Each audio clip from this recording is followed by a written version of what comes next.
further ado, I'm going to be introducing our next two speakers who are some of my favorite people in the world, who are also my colleagues at Adobe.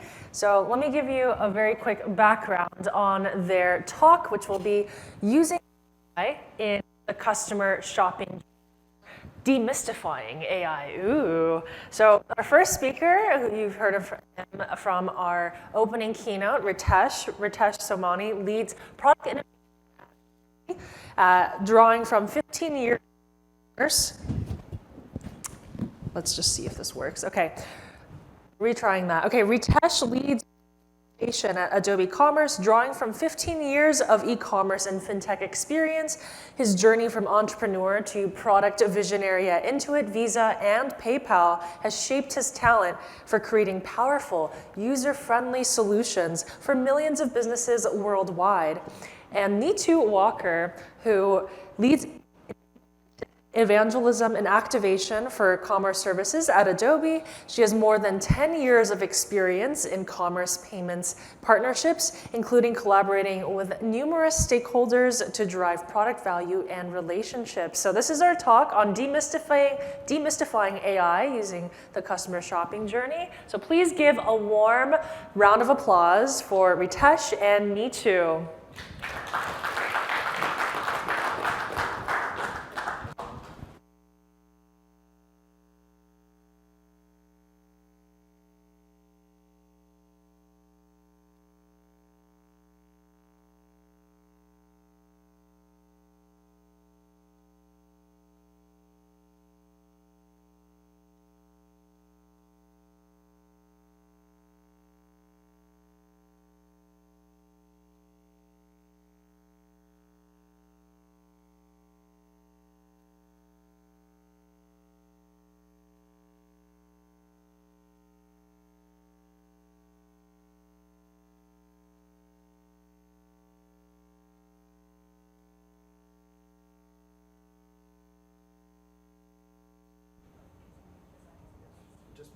Yeah.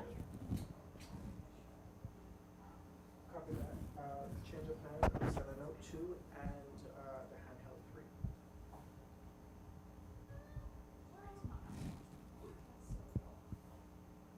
Yes, please. Where do we go? Yes, you guys are good.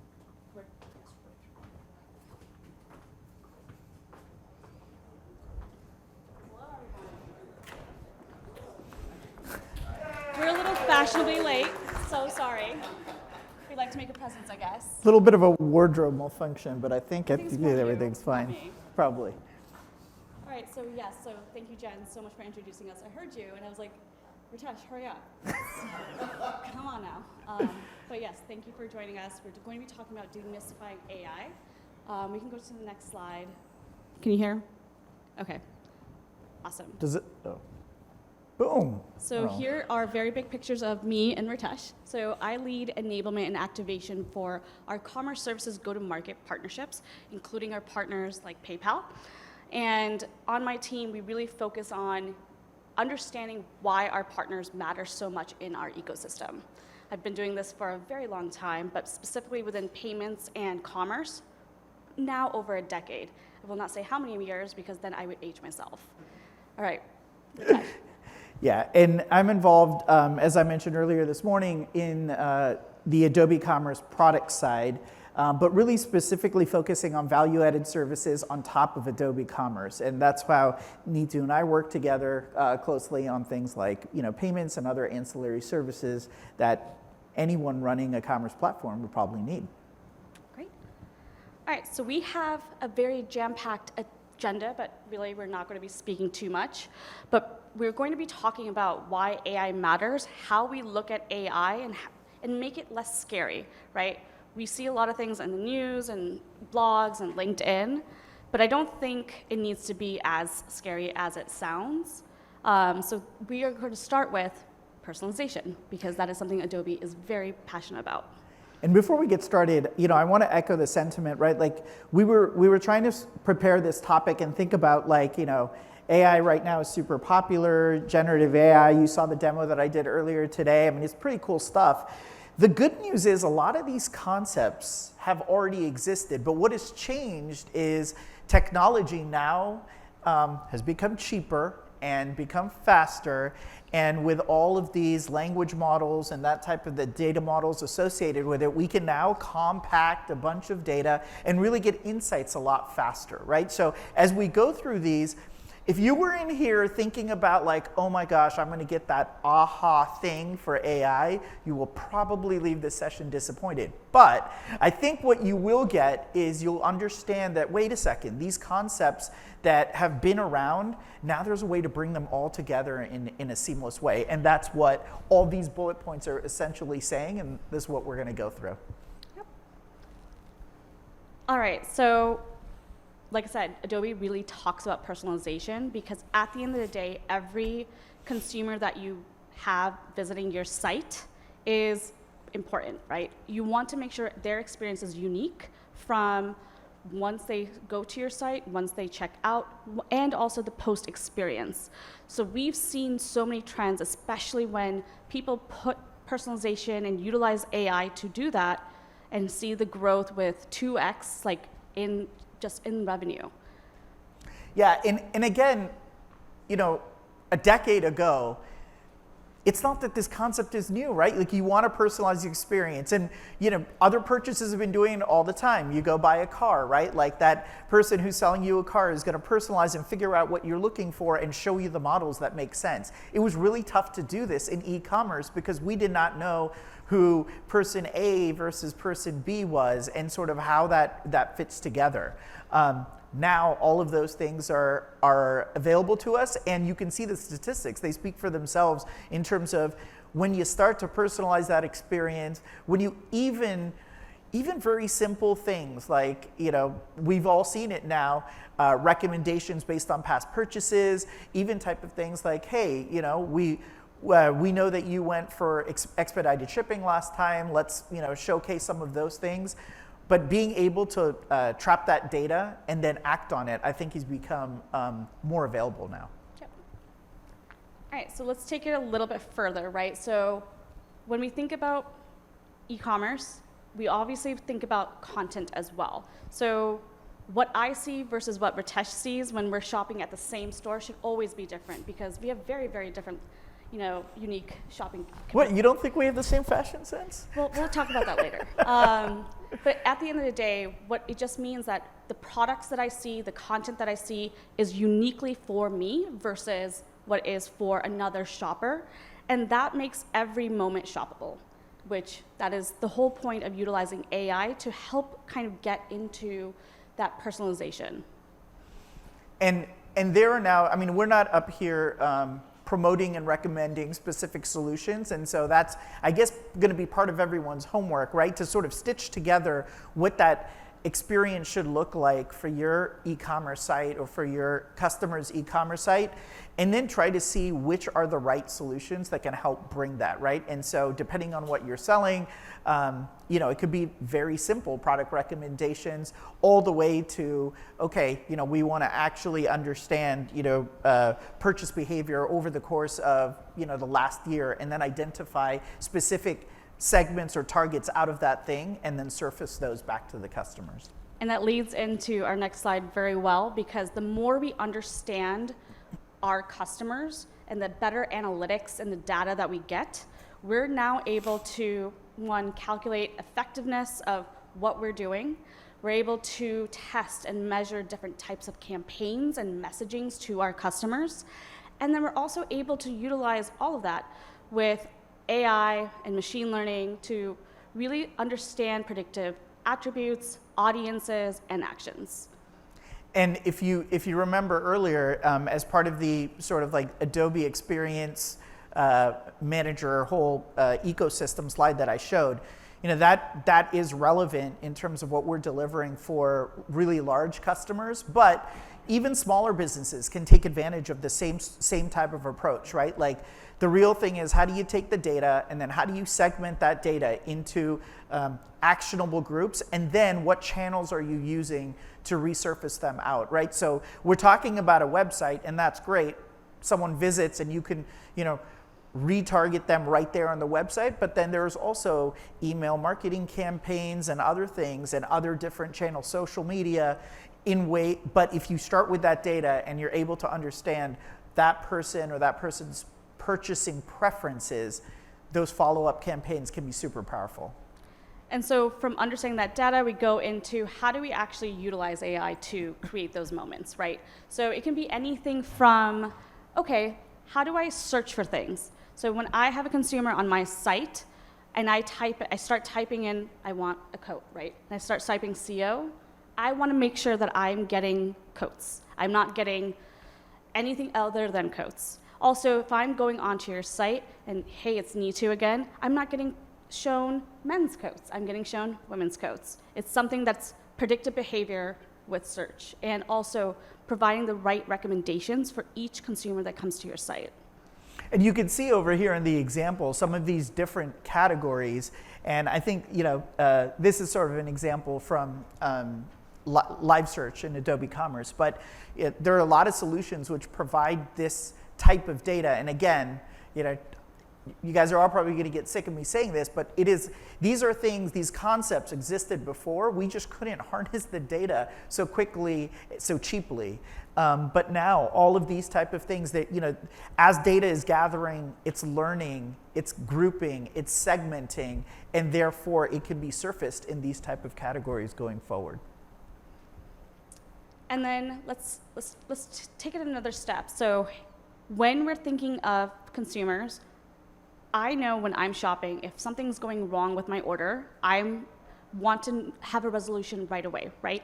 So something that has been coming up way more, whether you're on Bank of America using that chatbot versus like Revolve and using that chatbot, it is now imperative to be able to provide that type of service to your consumers. So as I feel like, sometimes it feels like, oh, why is this chatbot, let me X that out. But the second somebody has an issue, that is the first thing that they go for. And we've seen it, especially from the Adobe side, but also like from personal usage, like a lot of our merchants are utilizing chat now. It is where our consumers are seeing a lot of growth and a lot more customer loyalty from. And we've also seen, like from a B2C and a B2B side, that many of our customers, about 60% of them, are utilizing chatbots now. When's the last time you tried to make a phone call and try to talk to someone live? Absolutely right? not. I will not be speaking to somebody. Yeah, and sometimes you can't even if you want to, and so that's why chatbots really becomes super popular. And chatbots is something that has evolved very rapidly over the past few years. So if you even think back to Chatbot 1.0, I don't know, chatbots from 3 years ago, they were being trained based on data that someone was feeding them, right? And so it was only as smart as the person who was providing the content. Now, some of these chatbot solutions, you can point them to URLs, you can point them to different content stores, and they can traverse all of that stuff and then, be available. I mean, just think of it as like, mini chat GPT, right? Which is taking all of those different resources and being able to now be better informed. So you start to avoid some of those canned answers and the canned responses that we've expected Chatbot 1.0 to have about 3 years ago, to something that actually is, need I say, helpful? I mean, it's more predictive, right? They're gathering all the data, all the questions people are asking on a very normal basis, and compiling all of those answers to be able to provide those answers for everyone else. So I feel like it's only going to get better. The one use case that I like personally is, maybe I shouldn't say this out loud, but I hate reading developer documentation or going through PDFs or any of that stuff. I would much rather interact with a chatbot and ask them specifically what I want and get the answer there. Yep. Who reads instruction manuals, right? That's why IKEA. That's why IKEA furniture exists, right? Exactly. I got it. All right.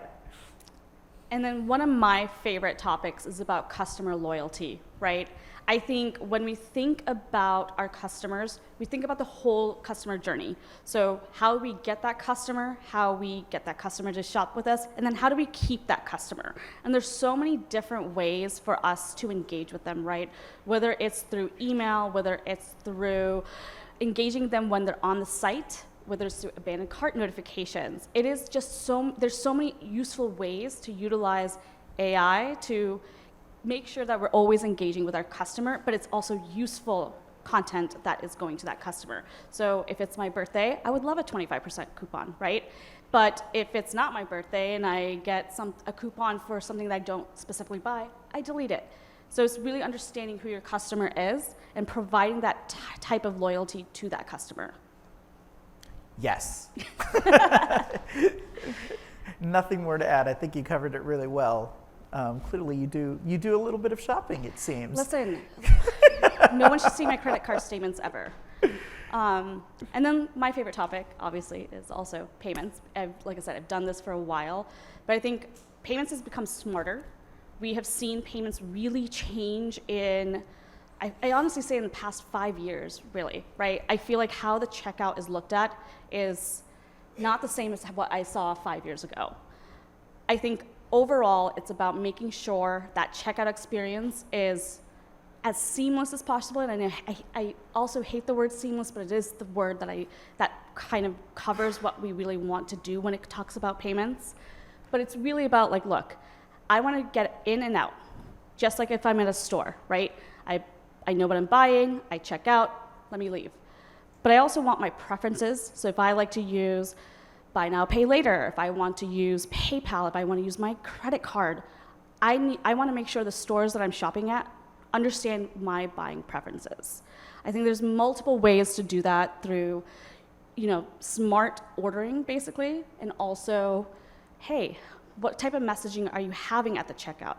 Are you offering these types of payment methods? If people don't even know that you offer, hey, buy now, pay later, where you're able to split those payments, or whether it's bi-weekly or monthly, your customers might not be going to you because they're thinking, oh, this is too expensive. I need to find it on Amazon, or I need to find it somewhere else, which is what we're trying to avoid.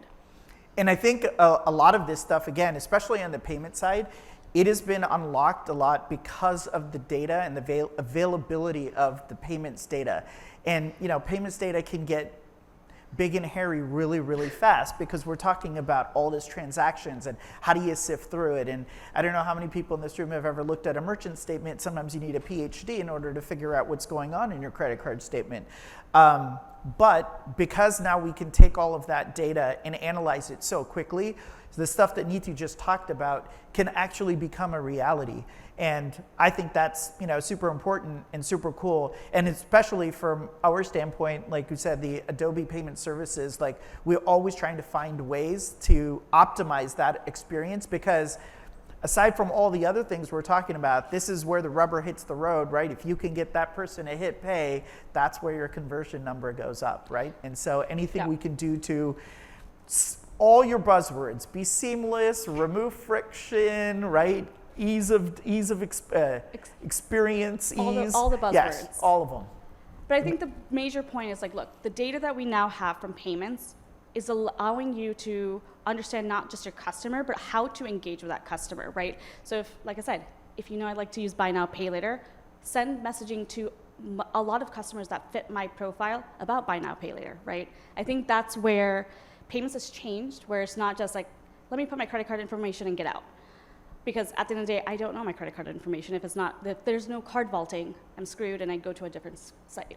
Yeah, like a real life example, which is, let's call it super low AI, but, we had a merchant who was interested in doing a promotion for millennials, right? And so like, hey, for this promotion that you're running, Venmo probably makes sense to be an option. It may not be for the rest of the time that you have it, right? And so, even catering to what you were talking about, specializing payment methods based on types of promotions. It doesn't even have to be down to a person, right? It can be going back to those like segments that we talked about, right? And the time of year that you're selling, the type of product that you're selling, and the type of person that you're selling to. these choices can change and they can be effective one way or the other. And then obviously, talking about payments, we also now have to think about fraud. At the end of the day, fraud is becoming smarter. So we have to utilize AI and also machine learning to kind of combat that. And all of what we've seen in the e-commerce space is how our merchants, our brands are becoming smarter about it by utilizing tools, whether it's through your payment processor, through your financial institution, or through a third party. You're able to now combat that, so that way you retain as much revenue as possible. Yeah, and I thought you might go with this, but the reason this has become important is because, remember that thing we talked about in terms of how compute's becoming cheaper and access to data? Guess who also has access to all this data? Yeah. They're the people who are creating the fraud in the first place, right? And so that's why these solutions have become super important, because fraudsters have the same access that you and I do, and the same ease of getting this data and manipulating it and making sense of it, right? And so there's a lot of stuff, with AI and being able to mimic personas and behaviors and buyers.